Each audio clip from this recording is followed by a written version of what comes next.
حضرت طلحہ بن عبیداللہ بے چینی و بیقراری میں کبھی اس کروٹ ہوتے کبھی اس کروٹ۔ نیند ان کی آنکھوں سے کوسوں دور تھی۔ بات ہی کچھ ایسی تھی، وہ چاہتے تھے کہ جلد از جلد اس فرض کو ادا کر دیں تاکہ وہ سکون کی نیند سو سکیں، مگر ابھی تو پوری رات پڑی تھی۔ جب تک صبح نہ ہو جاتی وہ اس فرض کو ادا نہیں کر سکتے تھے۔ اس فرض کو ادا کرنے کے بعد ہی وہ سکون محسوس کرتے، مگر کیا جا سکتا تھا؟ رات تھی کہ گزرنے کا نام نہیں لے رہی تھی۔ وقت چیونٹی کی رفتار سے رینگ رہا تھا۔ وہ اس بات سے پشیماں ہو رہے تھے کہ انہوں نے پہلے ہی یہ فیصلہ کیوں نہ کر لیا، مگر اس وقت تو کچھ بھی نہیں ہو سکتا تھا۔ وہ چاہتے بھی تو ایسا ممکن نہ تھا۔ انہیں ہر حال میں صبح کا انتظار کرنا تھا۔ صبح، اف، کب ہوگی صبح؟ وہ زیر لب بولے۔ انہوں نے اٹھ کر آسمان کی طرف دیکھا۔ ابھی تو صبح ہونے میں بہت وقت باقی تھا۔ ان کی بے چینی ہر لمحہ بڑھتی جا رہی تھی، چہرے سے پریشانی جھلک رہی تھی۔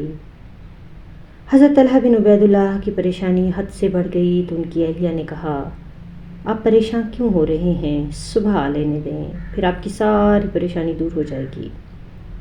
میں تو رات بھر سے بہت پریشان ہوں، مجھے ایسا نہیں کرنا چاہیے تھا، اب صبح کا انتظار تو کرنا ہی پڑے گا۔ پھر یہ کہہ کر وہ خاموش ہو گئے۔ ان کی اہلیہ نے ان کی طرف دیکھتے ہوئے کہا، صبح آنے میں زیادہ دیر نہیں ہے، آپ کچھ دیر اور صبر کر لیں۔ ہاں، مجھے ایسا ہی کرنا ہوگا۔ میں واقعی بہت پریشان ہوں، کیونکہ اس بندے کے بارے میں اللہ کیا کہیں گے جس کے گھر میں رات بھر اتنا مال رہا۔ اس پر آپ رضی اللہ عنہ کی اہلیہ نے کہا، آپ یوں ہی پریشان ہو رہے ہیں، صبح ہونے پر سارا مال فقراء اور غریبوں میں تقسیم فرما دیں۔ آپ رضی اللہ عنہ نے خوشی کا اظہار کرتے ہوئے کہا، ہاں میں ایسا ہی کروں گا، تو بڑی نیک عورت ہے، نیک باپ کی بیٹی ہے، مجھے فخر ہے کہ تم میری اہلیہ ہو۔ واقعی ابو بکر صدیق کی بیٹی کو ایسا ہی ہونا چاہیے۔ پھر آپ نے ایک گہرا سانس لیا اور کہا، تو نے میری ساری پریشانی دور کر دی ہے۔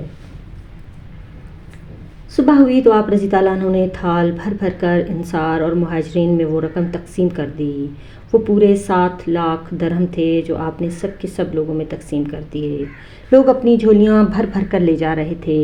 کچھ ہی دیر میں آپ نے ساری رقم تقسیم کر دی۔ اب آپ کے چہرے پر اطمینان ہی اطمینان تھا۔ آپ رضی اللہ عنہ کے دل پر بہت بڑا بوجھ ہٹ گیا تھا۔ آپ رضی اللہ عنہ بالکل پرسکون ہو چکے تھے۔ آپ رضی اللہ عنہ کی اہلیہ حضرت ام کلثوم رضی اللہ عنہ تھیں، حضرت ابو بکر صدیق رضی اللہ عنہ کی بیٹی، عظیم باپ کی عظیم بیٹی۔ جب حضرت طلحہ بن عبیداللہ ساری رقم غریبوں میں تقسیم کر چکے تو ان کی اہلیہ حضرت ام کلثوم رضی اللہ عنہ آپ رضی اللہ عنہ کے پاس آئیں۔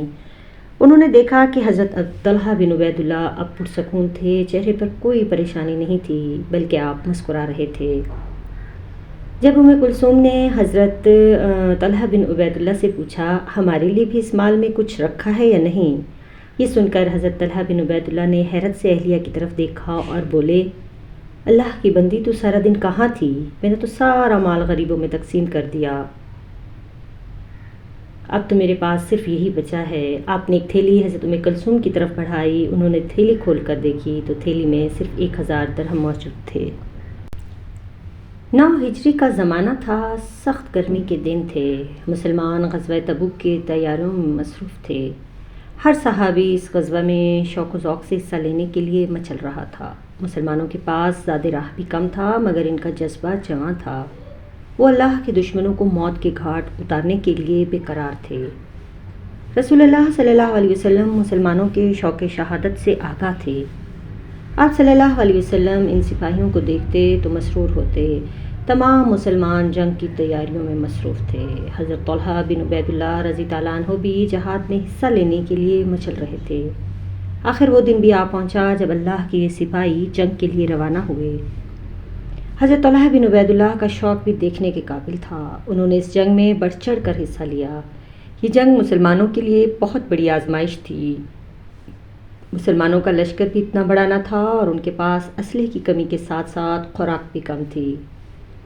مسلمانوں کی یہ جنگ روم کے عیسائیوں کے ساتھ تھی۔ عیسائی مسلمانوں کی روز بروز بڑھتی طاقت سے خوفزدہ تھے۔ وہ چاہتے تھے کہ مسلمانوں کی طاقت کو دبا دیا جائے اور انہیں صفحہ ہستی سے مٹا دیا جائے۔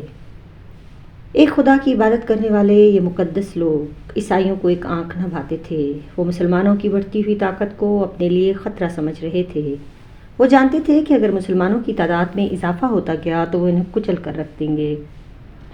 اس صورتحال کے پیش نظر روم کے شہنشاہ ہرکولیس نے سوچا کہ مسلمانوں پر حملہ کر کے ان کی طاقت کو ہمیشہ ہمیشہ کے لیے کچل دیا جائے تاکہ آنے والے وقت میں یہ لوگ خطرے اور نقصان کا باعث نہ بن سکیں۔ یہ سوچ کر رومیوں نے مسلمانوں کے خلاف فیصلہ کن جنگ کرنے کی تیاری شروع کر دی۔ رسول اللہ صلی اللہ علیہ وسلم کو جب رومیوں کے اس ارادے کا علم ہوا تو آپ صلی اللہ علیہ وسلم نے مسلمانوں کو جنگ کی تیاری کا حکم دیا۔ آپ صلی اللہ علیہ وسلم نے اس بات کا ارادہ کر لیا تھا کہ رومیوں پر ایسی کاری ضرب لگائی جائے جس سے ان پر مسلمانوں کا رعب اور دبدبہ قائم ہو جائے اور آنے والے وقت میں وہ مسلمانوں کی طرف آنکھ اٹھا کر نہ دیکھ پائیں۔ اس موقع پر مدینہ منورہ میں منافقوں کا ایک گروہ بھی کام کر رہا تھا۔ در پردہ یہ لوگ مسلمانوں کے دشمنوں سے ساز باز کیے ہوئے تھے۔ رومیوں کے ساتھ بھی یہی لوگ مسلمانوں کے خلاف سازشیں کر رہے تھے، لیکن ساتھ ہی ساتھ مسلمانوں کو یہ کہہ رہے تھے کہ ہم مسلمان ہیں اور ہم تمہارے ساتھ ہیں۔ وہ مسلمانوں کو ناراض بھی نہیں کرنا چاہتے تھے اور اس جنگ میں حصہ بھی نہیں لینا چاہتے تھے۔ اس جنگ سے بچنے کے لیے مختلف بہانے تراش رہے تھے۔ ان منافقوں جیسا ایک یہودی بھی تھا، اس کا نام سویلیم تھا۔ منافق اس کے گھر میں جمع ہو کر مسلمانوں کو جنگ میں جانے سے روکنے کی تدبیریں سوچا کرتے۔ رسول اللہ صلی اللہ علیہ وسلم کو جب اس کی سازش کی خبر ہوئی تو آپ صلی اللہ علیہ وسلم نے ان کی طاقت کو پارا پارا کرنے کے لیے حضرت طلحہ بن عبید اللہ کا انتخاب کیا۔ رسول اللہ صلی اللہ علیہ وسلم نے طلحہ بن عبید اللہ کو مجاہدین کی ایک جماعت کے ساتھ روانہ فرمایا کہ وہ ان خدا کے دشمنوں کو سبق سنائیں۔ حضرت طلحہ بن عبید اللہ مجاہدین کو لے کر یہودی سویلیم کے گھر کی طرف روانہ ہوئے اور اس دشمن خدا اور دشمن رسول کو سبق سکھانے کے لیے بےتاب ہو رہے تھے۔ ہر مجاہد یہی چاہ رہا تھا کہ وہ جلد از جلد اللہ کے ان دشمنوں سے نپٹ لیں، انہیں ایسا عبرتناک سبق سکھائیں کہ آئندہ کسی کو ایسی حرکت کرنے کی جرأت نہ ہو۔ حضرت طلحہ بن عبید اللہ مجاہدین کو لے کر یہودی سویلیم کے گھر پہنچ گئے۔ اس وقت منافق اس گھر میں موجود تھے اور انہیں دیکھ کر دہشت سے لرز گئے۔ ان میں اتنی ہمت نہ ہوئی کہ وہ ان کا مقابلہ کر سکیں، آخر وہاں سے دم دبا کر بھاگ کھڑے ہوئے۔ پھر اس کے بعد کسی کو مسلمانوں کے خلاف کوئی قدم اٹھانے کی جرأت نہ ہو سکی۔ یہاں سے فراغت کے بعد مسلمان عیسائیوں سے جنگ کے لیے تبوک کی طرف روانہ ہوئے۔ تبوک کے مقام پر پہنچ کر مسلمانوں نے وہاں خیمے نصب کر لیے۔ تبوک کی سرحد پر عیسائیوں کا ایک بہت بڑا لشکر جمع تھا، مگر انہیں مسلمانوں کا مقابلہ کرنے کی جرأت نہ ہو سکی۔ یوں مسلمان ان کا انتظار کرتے رہے۔